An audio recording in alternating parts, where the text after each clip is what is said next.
Key frames பற்றி பார்க்க போகிறோம். கீ ஃப்ரேம்ஸ் அப்படின்னா இப்போ இந்த லெசனில் நம்ம கீ ஃப்ரேம்ஸ் பற்றி பார்க்க போகிறோம். கீ ஃப்ரேம்ஸ் அப்படின்னா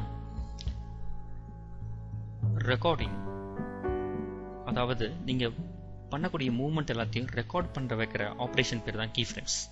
அதாவது ஃபர்ஸ்ட் செகண்டில் இந்த ஆப்ஜெக்ட் இந்த இடத்துல இருக்கணும், 5வது செகண்ட் போது இந்த ஆப்ஜெக்ட் வேறு இடத்துக்கு போகணும். இந்த மாதிரியான ரெக்கார்டிங் பண்ணுற வேலைகள் தான் கீ ஃப்ரேம்ஸ் அப்படின்னு நம்ம சொல்கிறோம். இந்த கீ ஃப்ரேம்ஸ்னால தான் அனிமேஷன் அப்படிங்கிற ஒரு டெக்னிக்கே இருக்குது.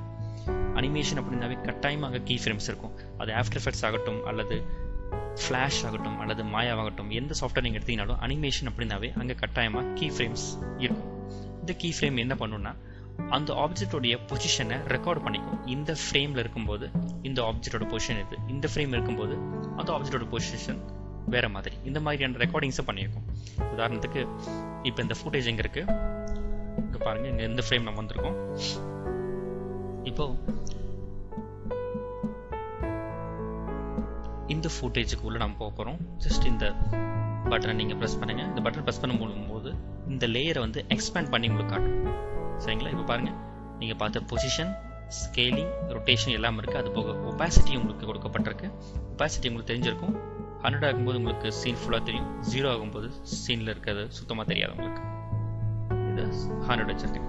இப்போ இந்த அனிமேஷன் எப்படி பண்ணுறது அப்படின்னா, இந்த ஒவ்வொரு ஆப்ஷன் பாருங்க, பொசிஷன், ஸ்கேலிங், ரொட்டேஷன் எது வேணால் எடுத்துக்கங்க. அதுக்கு லெஃப்ட் சைடில் ஒரு ஸ்டாப் வாட்ச் கொடுத்துருப்பாங்க. இந்த ஸ்டாப் வாட்ச் யூஸ் பண்ணி நம்ம அனிமேட் பண்ண போகிறோம். எப்படின்னா, உதாரணத்துக்கு இப்போ ஃபர்ஸ்ட் ஃப்ரேம் பொசிஷன் வந்துட்டேன். ஃபர்ஸ்ட் ஃப்ரேம் பொசிஷன் நீங்கள் போகிறதுக்கு நீங்கள் ஹோம் பட்டன் ப்ரெஸ் பண்ணிக்கலாம். கடைசி ஃப்ரேம் பொசிஷன் போகிறதுக்கு எண்ட் பட்டன் நீங்கள் ப்ரெஸ் பண்ணிக்கலாம். இப்போ நான் ஹோம் வந்து ஃபர்ஸ்ட் ஃப்ரேம் பண்ணிட்டேன். இப்போ அடுத்தடுத்த ஃப்ரேமாக போகிறதுக்கு பேஜ் டவுன் மற்றும் பேஜ் அப் நீங்கள் யூஸ் பண்ணிக்கலாம். சரிங்களா? பேஜ் டவுன் கொடுத்தா அடுத்தடுத்த ஃப்ரேம் போகும். பேஜ் அப் கொடுத்தீங்கன்னா ப்ரீவியஸ் ஃப்ரேம்ஸ் ஒன்றா போகும் உங்களுக்கு. சரி, இப்போ இதில் பாருங்க, இதோடைய பொசிஷன் இருக்கு. பொசிஷன் வந்து ஃபர்ஸ்ட் ஃப்ரேமில் இதே மாதிரி இருந்தால் போதும். ஸோ ஸ்டாப் வாட்ச் ஆன் பண்ணிக்கிறேன். ஆன் பண்ண உடனே பார்த்தீங்கன்னா உங்களுக்கு உங்கள் சீனில் அந்த சிடிஐ கரண்ட் டைம் இண்டிகேட்டர் எந்த இடத்துல இருக்குதோ அங்கே எல்லோ கலரில் டைமண்ட் ஷேப்பில் உங்களுக்கு ஒரு ஐகான் வரும். இதுதான் கீ ஃப்ரேம். அதாவது இந்த ஃப்ரேமில் இந்த ஆப்ஜெக்டுடைய பொசிஷன் ரெக்கார்ட் ஆயிடுச்சு. வேற ரொட்டேஷன், ஸ்கேல், ஒபாசிட்டி எதுவும் ரெக்கார்ட் ஆகலைங்க. பொசிஷன் மட்டும் தான் ரெக்கார்ட் பண்ணியிருக்கோம். அடுத்து ஒரு 16th ஃப்ரேம், அதாவது 16th ஃப்ரேம் வரும்போது பாருங்க, இதில் பொசிஷன் நான் மாத்துறேன்.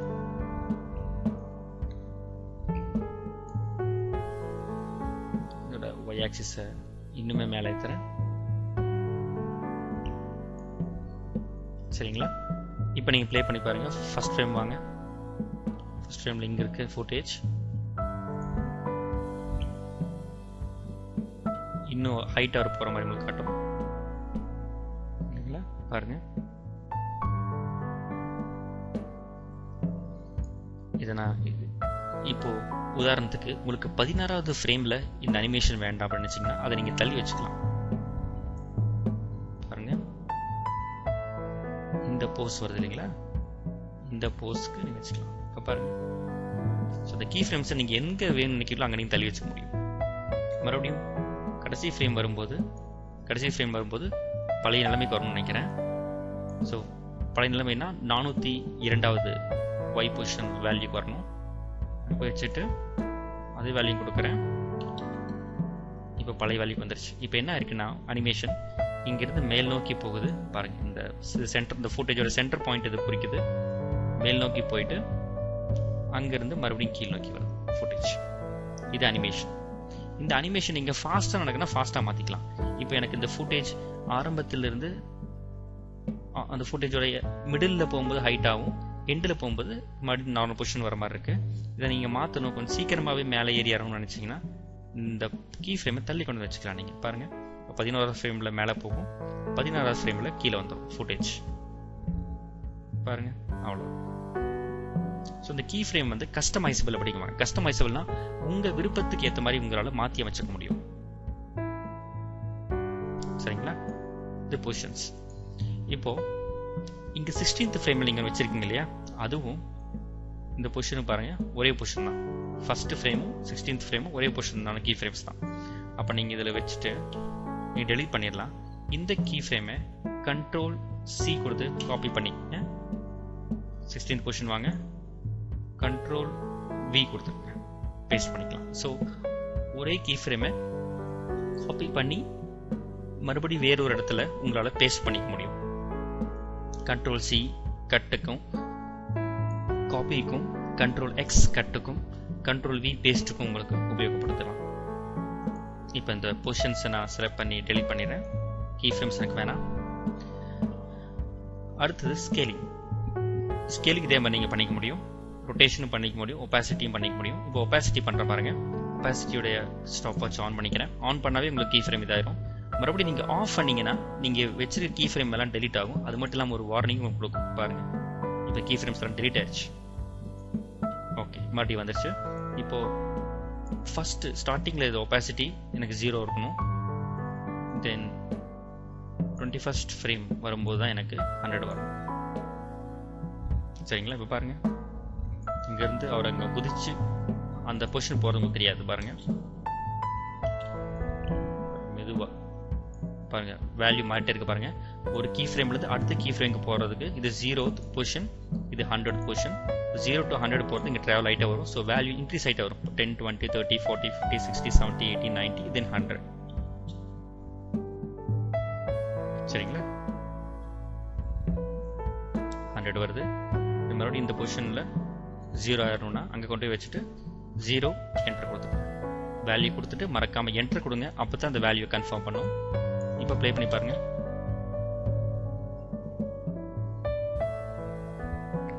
இருட்டில் திடீர்னு வெளிச்சத்தில் வந்து ஸ்பைடர்மேன் அட்டாக் பண்ணுற மாதிரி உங்களுக்கு ஒரு ஷாட் தெரியும். மறுபடியும் அடுத்த லெசனில் வேறு சில டெக்னிக்ஸை பார்ப்போம். இப்போ நாம சில ஷேப்ஸ் எப்படி கிரியேட் பண்ணுறது அப்படின்னு பார்ப்போம். முதல்ல ஒரு நியூ காம்போசிஷன் கிரியேட் பண்ணிக்கிறீங்க. So create new composition. Compound இருக்கு, ஃபுல் ஹெச்டி சைஸுக்கு இருக்கு. அதாவது 1920 by 804 ஃபுல் ஹெச்டியில் 1920 by 1080. ஓகே கொடுத்துங்க.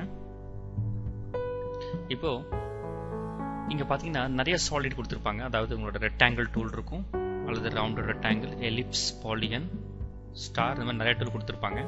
ஸோ இங்கே எதுவும் எடுத்துக்கலாம். இப்போ நான் உதாரணத்துக்கு ஒரு எலிப்ஸ் டூல் எடுத்துருக்கேன். எடுத்துட்டு இங்கே நான் கிளிக் பண்ணி வரைய ஆரம்பிச்சதும் பார்த்தீங்கன்னா லேயர் விண்டோவில் ஷேப் லேயர் ஒன்று வந்திருக்கும். பார்த்தீங்களா? ஷேப் லேயர் வந்திருக்கும். இங்கே ஷிஃப்ட் பிடிச்சிட்டு நீங்கள் கிளிக் பண்ணும்போது உங்களுக்கு ப்ரொபோர்ஷனேட்டாக உங்களுக்கு சைஸ் ஆக வரும். பாருங்க, வித் ஹைட் வரையும் இருக்கும். ஷிஃப்ட் விட்டுட்டீங்கன்னா வித் ஹைட் மாறிவிடும்.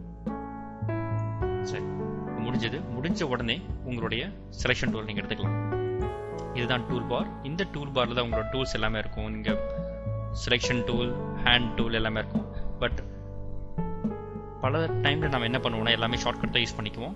V தான் உங்கள் செலெக்ஷன் டூல். இப்போ ஏதாவது ஒரு ஆப்ஜெக்ட் செலக்ட் பண்ணணும்னா நீங்கள் V ப்ரெஸ் பண்ணிட்டு நீங்கள் கிளிக் பண்ணால் உங்களுக்கு செலக்ட் பண்ணிக்கலாம். அது மாதிரி மிடில் கிளிக் யூஸ் பண்ணி நீங்கள் இந்த ஹேண்ட் விண்டோ யூஸ் பண்ணிக்கலாம்.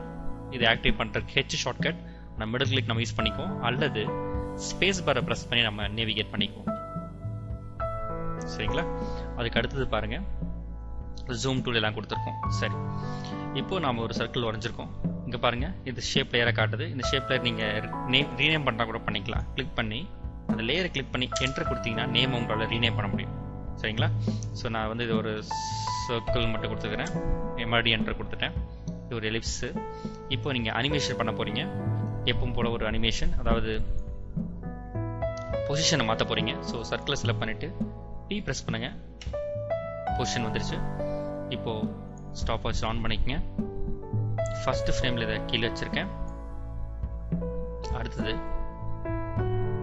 ஒரு 2 செகண்ட்ல ரெண்டாவது நொடி அப்படிங்கும்போது, அல்லது ஒரு 4வது நொடிக்கு அதை இழுத்துட்டு போறேன். இப்போ நீங்க ஒரு விஷயத்தை கவனிச்சிங்களா? சர்க்கிள் இங்க இருக்குது, ஆனா நான் மூவ் பண்ணும்போது உங்களுக்கு இங்க இருந்தா வருது. அப்ப என்ன அர்த்தம்னா, இந்த சர்க்கிளுடைய சென்டர் பாயிண்ட் இங்க போயிடுச்சு. ஒவ்வொரு ஆப்ஜெக்ட்டுக்கும் சென்டர் பாயிண்ட் ஒன்று இருக்கும். அந்த சென்டர் பாயிண்ட் இப்போ இங்க இருக்கு. இதை நீங்க என்ன பண்ணலாம்னா Y அப்படிங்கிற டூலை நீங்க பிரஸ் பண்ணி சென்டர் டூல்ல நீங்க ஆக்டிவேட் பண்ணிக்கலாம். பாருங்க, Y பிரஸ் பண்ணா உங்களுக்கு இங்க பேன் பிஹைண்ட் டூல் ஒன்று ஆக்டிவேட் ஆகும். இதை உபயோகப்படுத்தி நீங்க இந்த சென்டர் இது ஆப்ஷனை நீங்க தள்ளி வச்சுக்க முடியும்.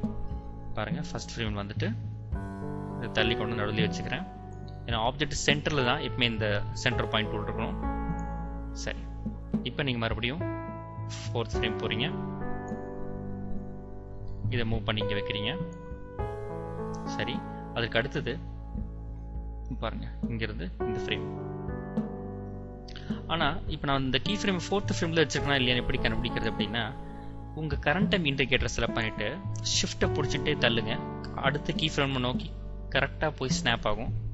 ஸ்னாப் ஆயிடுச்சு. இப்போ எந்த லொக்கேஷனில் இருக்குது? 401 ஃப்ரேமில் இருக்குது. 4th பொசிஷன் இல்லை. இப்போ நீங்கள் என்ன பண்ணலான்னா, இதை கிளிக் பண்ணிவிட்டு 0 கொடுத்தீங்கன்னா உங்கள் கரண்ட் டைம் இண்டிகேட்டர் இப்போது 4th செகண்டில் நின்றுட்டு இருக்குது. ஆனால் கீ ஃப்ரேம் 4.1ங்கிற ஃப்ரேமில் நின்றுட்டு இருக்கு. இந்த டைமில் நான் இப்போ ஜூம் பண்ணுறேன். தெரியுதுங்களா? ஒரு ஃப்ரேம் தள்ளி இருக்குது. இதை கிளிக் பண்ணி இழுத்து வச்சிருங்க.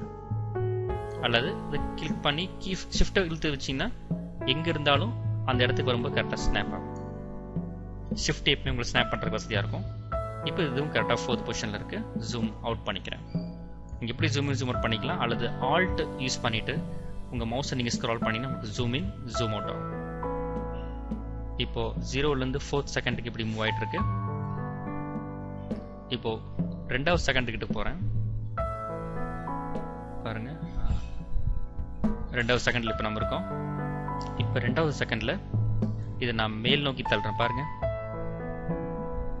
தெரியுதுங்களா? இப்போ இதை நான் மேலே தள்ளி வச்சிருக்கேன். பாருங்க, கீ ஃப்ரேம்ஸ் அதுவாகவே உங்களுக்கு ஒரு வழியை வகுத்துக்கிறதுக்கு எப்படி பாருங்க, ஃபர்ஸ்ட் ஃப்ரேம் இங்கே, நடு ஃப்ரேம் அங்கே, 4th ஃப்ரேம் இங்கே. இது வந்து உங்களுக்கு பர்ஃபெக்டான அனிமேஷன். சில பேர் அனிமேஷன் பண்ணும்போது ஃபர்ஸ்ட் ஃப்ரேம் இங்கேயும், அதுக்கடுத்து செகண்ட் ஃப்ரேம் வச்சுட்டு அதுக்கப்புறம் 3rd ஃப்ரேம் வைப்பாங்க. எப்பயும் அப்படி பண்ணாதீங்க. முதல்ல ஸ்டார்டிங் பாயிண்ட் அப்புறம் எண்டிங் பாயிண்ட் வச்சுருங்க. அதுக்கப்புறமா நடுவில் வந்து நீங்கள் தள்ளி வச்சிங்கன்னா தான் உங்களுக்கு அனிமேஷன் த்ரூ அவுட் ஸ்மூத்தாக இருக்கும். பாருங்க, உங்களுக்கு அனிமேஷன் இப்போ ஸ்மூத்தாக வந்திருக்கு. ஆனால் இருந்தாலும் இந்த கீழேருந்து எப்படி போகுது பாருங்க மூமெண்ட். எனக்கு இங்கிருந்து இறங்கி தான் உங்களுக்கு ஏறுது. எனக்கு அந்த மாதிரி மூமெண்ட் இருக்கக்கூடாது அனிமேஷனில். அதனால பாருங்க, இந்த டேஞ்சென்ட்டை நீங்கள் லெஃப்ட் கிளிக் பண்ணி நீங்கள் மூமெண்ட்டை மாற்றிக்க முடியும். இப்போ உங்களுக்கு இது ஒரு சேர கிராஜுவலாக எந்திரிச்சு அப்படியே கிராஜுவலாக இறங்கும். பாருங்க, சரிங்களா? இதே மாதிரி அனிமேஷன் நீங்கள் மறுபடியும் நீங்கள் உபயோகப்படுத்திக்க முடியும்.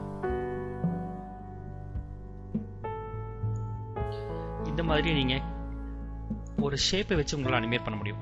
இது ஷேப். இப்போ நீங்கள் ஷேப் இங்கே சர்க்கிள் வரைஞ்சிருக்கீங்க. இப்போ இங்கே டபுள் கிளிக் பண்ணிக்கங்க. பண்ணிட்டு ஒரு பிஜி ஒன்று எடுத்துக்கங்க.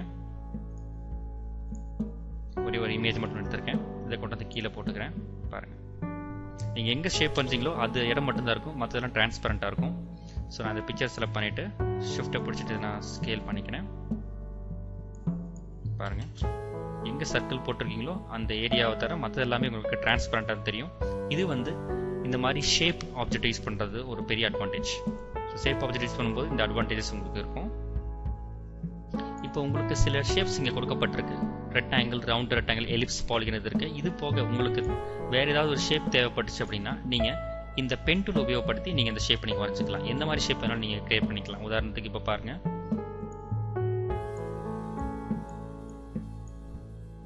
சரிங்களா, ஒரு ஷேப். இப்போ இந்த ஷேப்பை நீங்கள் இதே மாதிரி நீங்கள் அனிமேட் பண்ண முடியும். எது எல்லாமே பண்ண முடியும். மறுபடியும் அடுத்த லெசனில் வேறு சில டெக்னிக்ஸோட சந்திப்போம்.